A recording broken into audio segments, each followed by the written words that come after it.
Wao wamenitayarisha kwa ajili ya jambo hili. Wewe uliyeko hapa umesimama hapa kwa sababu umetayarishwa kwa nafasi mbalimbali. Mwingine hapa ni msimamizi wa amani, mwingine hapa ni msimamizi wa furaha. Tuko hapa kwa kazi mbalimbali. Tumemkosea Mungu katika mwaka uliopita, na yumkini mwaka huu tumekwisha kukosea kwa namna moja ama nyingine.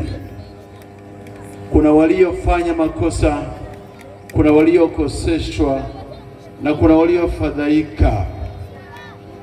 Tunaomba Mungu wetu aturehemu, na katika kuturehemu atuamshie na kupanda mioyo mipya ya kuweza kuthaminiana.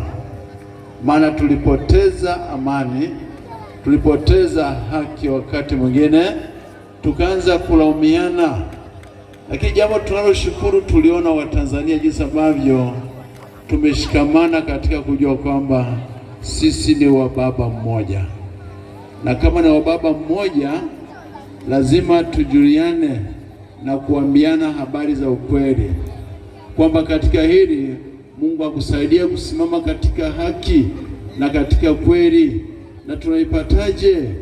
Lazima kila mtu kwa nafasi yake asimame kwa mjibu kwamba Mungu amemtuma asimame kama kiongozi, asimame kama mwelekezaji, tukijua kwamba hapa tulipo kila mtu ni mkubwa juu ya mwenzake na ni mdogo juu